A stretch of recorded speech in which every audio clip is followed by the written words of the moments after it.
বন্ধুরা, আমরা আজ শুনতে চলেছি রবীন্দ্রনাথ ঠাকুরের একটি গল্প, যার নাম বলাই। মানুষের জীবনটা পৃথিবীর নানা জীবের ইতিহাসের নানা পরিচ্ছদের উপসংহারে। এমন একটা কথা আছে, লোকালয়ে মানুষের মধ্যে আমরা নানা জীবজন্তুর প্রচ্ছন্ন পরিচয় পেয়ে থাকি, সে কথা জানা। বস্তুত আমরা মানুষ বলি সেই পদার্থকে যেটা আমাদের ভিতরকার সব জীবজন্তুকে মিলিয়ে এক করে নিয়েছে। আমাদের বাঘগরুকে এক খোয়াড়ে দিয়েছে পুরে, অহিনকুলকে এক খাঁচায় ধরে রেখেছে।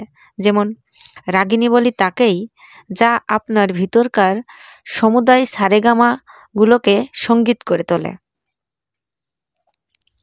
তারপর থেকে তাদের আর গোলমাল করবার সাধ্য থাকে না, কিন্তু সঙ্গীতের ভিতরে এক একটি সুর অন্য সকল সুরকে ছাড়িয়ে বিশেষ হয়ে ওঠে। কোনোটাতে মধ্যম, কোনোটাতে কমল গান্ধার, কোনোটাতে পঞ্চম। আমার ভাইপো বলাই, তার প্রকৃতিতে কেমন করে গাছপালার মূল সুরগুলোই হয়েছে প্রবল। ছেলেবেলা থেকেই চুপচাপ চেয়ে চেয়ে দেখাই তার অভ্যাস, নড়ে চড়ে বেড়ানো নয়। পূব দিকের আকাশে কালো মেঘ স্তরে স্তরে স্তম্ভিত হয়ে দাঁড়ায়, ওর সমস্ত মনটাতে ভিজে হাওয়া যেন শ্রাবণ অরণ্যের গন্ধ নিয়ে ঘনিয়ে ওঠে। ঝমঝম করে বৃষ্টি পড়ে, ওর সমস্ত গা যেন শুনতে পায় সেই বৃষ্টির শব্দ। ছাদের উপর বিকেলবেলাকার রোদ্দুর পড়ে আসে, গা খুলে বেড়ায়, সমস্ত আকাশ থেকে যেন কি একটা সংগ্রহ করে নেয়। মাঘের শেষে আমের বোল ধরে তার একটা নিবিড় আনন্দ জেগে ওঠে ওর রক্তের মধ্যে, একটা কিসের অব্যক্ত স্মৃতিতে। ফাল্গুনে পুষ্পিত শালবনের মতোই ওর অন্তর প্রকৃতিটা চারিদিকে বিস্তৃত হয়ে ওঠে, ভরে ওঠে, তাতে একটা ঘন রং লাগে। তখন ওর একলা বসে বসে আপন মনে কথা কইতে ইচ্ছে করে, যা কিছু গল্প শুনেছে সব নিয়ে জোড়াতাড়া দিয়ে। অতি পুরনো বটের কটরে বাসা বেঁধে আছে যে একজোড়া অতি পুরনো পাখি, ব্যঙ্গমা ব্যঙ্গমী, তাদের গল্প। ওই ডেবা ডেবা চোখ মেলে সর্বদা তাকিয়ে থাকা ছেলেটা বেশি কথা কইতে পারে না, তাই ওকে মনে মনে অনেক বেশি ভাবতে হয়। ওকে একবার পাহাড়ে নিয়ে গিয়েছিলাম। আমাদের বাড়ির সামনে ঘন সবুজ ঘাস পাহাড়ের ঢাল বেয়ে নিচে পর্যন্ত নেমে গেছে। সেইটে দেখে আর ওর মন ভারী খুশি হয়ে ওঠে। ঘাসের আস্তরণটা একটা স্থির পদার্থ তা ওর মনে হয় না। ওর বোধ হয় যেন ওই ঘাসের পুঞ্জ একটা গড়িয়ে চলা খেলা, কেবলই গড়াচ্ছে।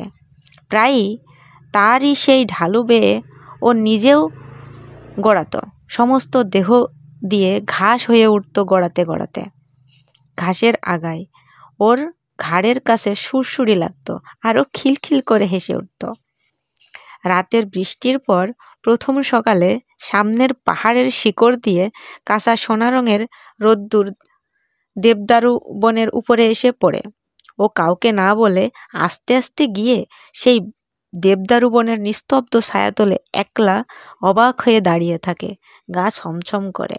এইসব প্রকাণ্ড গাছের ভিতরকার মানুষকে ও যেন দেখতে পায়। তারা কথা কয় না, কিন্তু সমস্তই যেন জানে। তারা সব যেন অনেক কালের দাদামশাই, এক যে ছিল রাজাদের আমলের। ওর ভাবে ভোলা চোখটা কেবল যে উপরের দিকেই তা নয়। অনেক সময় দেখেছি ও আমার বাগানে বেড়াচ্ছে মাটির দিকে কি খুঁজে খুঁজে। নতুন অঙ্কুরগুলো তাদের কোকড়ানো মাথাটুকু নিয়ে আলোতে ফুটে উঠছে, এই দেখতে তার ঔৎসুক্যের সীমা নেই। প্রতিদিন ঝুঁকে পড়ে পড়ে তাদেরকে যেন জিজ্ঞাসা করে, তারপরে তারপরে তারপরে তারা ওর চির অসমাপ্ত গল্প, সদ্য গজিয়ে ওঠা কচি কচি পাতা। তাদের সঙ্গে ওর কী যে একটা বয়সভাব, তা ও কেমন করে প্রকাশ করবে। তারা ওকে কি একটা প্রশ্ন জিজ্ঞাসা করবার জন্য আকুপাকু করে। হয়তো বলে, তোমার নাম কি? হয়তো বলে, তোমার মা কোথায় গেল? বলাই মনে মনে উত্তর করে, আমার মা তো নেই। কেউ গাছের ফুল তোলে, এইটে ওর বড় বাজে। আর কারো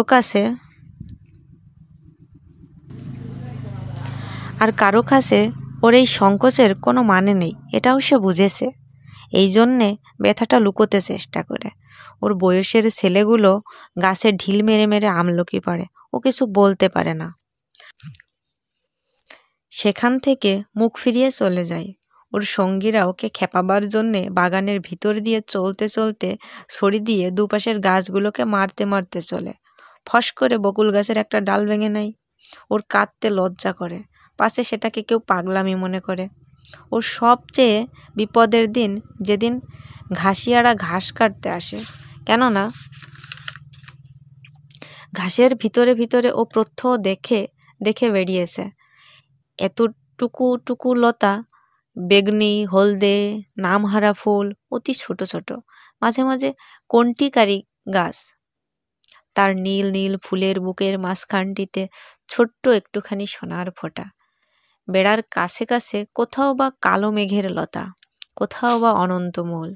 পাখিতে খাওয়া নিম ফলের বিচি পড়ে ছোট ছোট চারা বেরিয়েছে, কি সুন্দর তার পাতা। সমস্তই নিষ্ঠুর নিড়ানি দিয়ে দিয়ে নিড়িয়ে ফেলা হয়। তারা বাগানের শৌখিন গাছ নয়, তাদের নালিশ শোনবার কেউ নেই। একদিন ওর কাকির কোলে এসে বসে তার গলা জড়িয়ে বলে, ওই ঘাসিয়াড়াকে বলো না আমার ওই গাছগুলো যেন না কাটে। কাকি বলে, বলাই, কি যে পাগলের মতো বকিস, ও যে সব জঙ্গল, সাফ না করে চলবে কেন? বলাই অনেক দিন থেকে বুঝতে পেরেছিল কতগুলো ব্যথা আছে যা সম্পূর্ণ ওর একলারই। ওর চারিদিকের লোকের মধ্যে তার কোনো সাড়া নেই। এই ছেলের আসল বয়স সেই কোটি বৎসর আগেকার দিনে, যেদিন সমুদ্রের গর্ভ থেকে নতুন জায়গা পঙ্কস্তরের মধ্যে পৃথিবীর ভারী অরণ্য আপনার জন্মের প্রথম ক্রন্দন উঠিয়েছে। সেদিন পশু নেই, পাখি নেই, জীবনের কলরব নেই। চারিদিকে পাথর আর পাক আর জল। কালের পথে সমস্ত জীবের অগ্রগামী গাছ সূর্যের দিকে জোর হাত তুলে বলছে, আমি থাকব, আমি বাঁচব, আমি চিরপথিক। মৃত্যুর পর মৃত্যুর মধ্যে দিয়ে অন্তহীন প্রাণের বিকাশ তীর্থে যাত্রা করব, রৌদ্রে বাদলে দিনে রাত্রে। গাছের সেই রব আজও উঠছে বনে বনে, পর্বতে প্রান্তরে। তাদেরই শাখায় পত্রে ধরণীর প্রাণ বলে বলে উঠছে, আমি থাকব, আমি থাকব। বিশ্বপ্রাণের মুখধাত্রী এই গাছ নিরবচ্ছিন্ন কাল ধরে দুলোককে দহন করে পৃথিবীর অমৃত ভাণ্ডারের জন্য প্রাণের তেজ, প্রাণের রস, প্রাণের লাবণ্য সঞ্চয় করে, আর উৎকণ্ঠিত প্রাণীর বাণীকে অহর্নিশি আকাশে উচ্ছ্বসিত করে তোলে। আমি থাকব। সেই বিশ্ব প্রাণের বাণী কেমন একরকম করে আপনার রক্তের মধ্যে শুনতে পেয়েছিল ওই বলাই। আমরা তাই নিয়ে খুব হেসেছিলাম। একদিন সকালে এক মনে খবরের কাগজ পড়ছি, বলাই আমাকে ব্যস্ত করে ধরে নিয়ে গেল বাগানে। এক জায়গায় একটা চারা দেখে আমাকে জিজ্ঞেস করলে, কাকা এ গাছটা কি? দেখলুম একটা শিমুল গাছের চারা বাগানের খোয়া দেওয়া রাস্তার মাঝখানেই উঠেছে। হায় রে, বলাই ভুল করেছিল আমাকে ডেকে নিয়ে এসে। এতটুকু যখন এর অঙ্কুর বেরিয়েছিল, শিশুর প্রথম প্রলাপটুকুর মতো, তখনই এটা বলাইয়ের চোখে পড়েছে। তারপর থেকে বলাই প্রতিদিন নিজের হাতে একটু একটু করে জল দিয়েছে। সকালে বিকেলে ক্রমাগত ব্যগ্র হয়েও দেখেছে কতটুকু বাড়ল। শিমুল গাছ বাড়েও দ্রুত, কিন্তু বলাইয়ের আগ্রহের সঙ্গে পাল্লা দিতে পারে না। যখন হাত দুয়েক উঁচু হয়েছে, তখন ওর পত্র সমৃদ্ধি দেখে ভাবলে এ একটা আশ্চর্য গাছ। শিশুর প্রথম বুদ্ধির আভাস দেখবা মাত্র মা যেমন মনে করে আশ্চর্য শিশু, বলাই ভাবলে আমাকেও চমৎকৃত করে দেবে। আমি বললুম, মালিকে বলতে হবে এটা উপড়ে ফেলে দেবে। বলাই চমকে উঠল, এ কি দারুণ কথা। বললে, না কাকা, তোমার দুটি পায়ে পড়ি, উপড়ে ফেলো না। আমি বললুম, কি যে বলিস তার ঠিক নেই। একেবারে রাস্তার মাঝখানে উঠেছে, বড় হলে চারিদিকে তুলো ছড়িয়ে অস্থির করে দেবে। আমার সঙ্গে যখন পারলে না, এই মাতৃহীন শিশুটি গেল তার কাকির কাছে। কোলে বসে তার গলা জড়িয়ে ধরে ফুপিয়ে ফুপিয়ে কাঁদতে কাঁদতে বললে, কাকি তুমি কাকাকে বারণ করে দাও গাছটা যেন না কাটেন। উপায়টা ঠিক ঠাউরে ছিল। ওর কাকি আমাকে ডেকে বললে, ওগো শুনছো, আহা ওর গাছটা রেখে দাও। রেখে দিলুম। গোড়ায় বলাই যদি না দেখাতো, তবে হয়তো ওটা আমার লক্ষ্যই হতো না। কিন্তু এখন রোজই চোখে পড়ে। বছর খানেকের মধ্যে নির্লজ্জের মতো মস্ত বেড়ে উঠল। বলাইয়ের এমন হলো, এই গাছটার পরেই তার সবচেয়ে স্নেহ। গাছটাকে প্রতিদিনই দেখাচ্ছে নিতান্ত নির্বোধের মতো। একটা অজাগায় এসে দাঁড়িয়ে কাউকে খাতির নেই, একেবারে খাড়া লম্বা হয়ে উঠছে। যে দেখে সেইভাবে এটা এখানে কি করতে। আরো 2-4 বার এর মৃত্যুদণ্ডের প্রস্তাব করা গেল। বলাইকে লোভ দেখালুম, এর বদলে খুব ভালো কতকগুলো গোলাপের চারা আনিয়ে দেব। বললেম, নিতান্তই শিমুল গাছই যদি তোমার পছন্দ, তবে আর একটা চারা আনিয়ে বেড়ার ধারে পুঁতে দেব, সুন্দর দেখতে হবে। কিন্তু কাটবার কথা বললেই আঁতকে ওঠে। আর ওর কাকি বলে, আহা, এমনি কি খারাপ দেখতে হয়েছে। আমার বৌদিদির মৃত্যু হয়েছে যখন এই ছেলেটি তার কোলে। বোধ করি সেই শোকে দাদার খেয়াল গেল। তিনি বিলেতে ইঞ্জিনিয়ারিং শিখতে গেলেন। ছেলেটি আমার নিঃসন্তান ঘরে কাকির কোলেই মানুষ। বছর 10 পরে দাদা ফিরে এসে বলাইকে বিলাতি কায়দায় শিক্ষা দেবেন বলে প্রথমে নিয়ে গেলেন সিমলেই, তারপরে বিলেতে নিয়ে যাবার কথা। কাঁদতে কাঁদতে কাকির কোল ছেড়ে বলাই চলে গেল। আমাদের ঘর হলো শূন্য। তারপরে 2 বছর যায়। ইতিমধ্যে বলাইয়ের কাকি গোপনে চোখের জল মোছেন। আর বলাইয়ের শূন্য সবার ঘরে গিয়ে তার ছেঁড়া এক পাটি জুতা আর তার রবারের ফাটা গলা আর জানোয়ারের গল্পওয়ালা ছবির বই নাড়েন চাড়েন। এতদিনে এই সব চিহ্নকে ছাড়িয়ে গিয়ে বলাই অনেক বড় হয়ে উঠেছে। এই কথা বসে বসে চিন্তা করেন। কোনো এক সময়ে দেখলুম লক্ষ্মী ছাড়া শিমুল গাছটার বড় বাড় বেড়েছে। এতদূর অসঙ্গত হয়ে উঠেছে যে আর প্রশ্রয় দেওয়া চলে না। এক সময়ে দিলুম তাকে কেটে।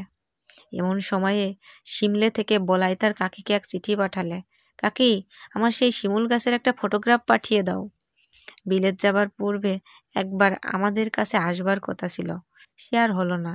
তাই বলাই তার বন্ধুর ছবি নিয়ে যেতে চাইলে তার কাকি আমাকে ডেকে বললেন, ওগো শুনছো, একজন ফটোগ্রাফার ওয়ালা ডেকে আনো। জিজ্ঞাসা করলাম, কেন? বলাইয়ের কাঁচা হাতের লেখা চিঠি আমাকে দেখতে দিলেন। আমি বললাম, সে গাছ তো কাটা হয়ে গেছে। বলাইয়ের কাকি 2 দিন অন্ন গ্রহণ করলেন না, আর অনেক দিন পর্যন্ত আমার সঙ্গে একটি কথাও কননি। বলাইয়ের বাবা ওকে তার কোল থেকে নিয়ে গেল। সে যেন ওর নাড়ি ছিঁড়ে, আর ওর কাকা তার বলাইয়ের ভালোবাসার গাছটিকে চিরকালের মতো সরিয়ে দিলে। তাতে ওর যেন সমস্ত সংসারকে বাজল, তার বুকের মধ্যে ক্ষত করে দিল। ওই গাছ যে ছিল তার বলাইয়েরই প্রতিরূপ, তারই প্রাণের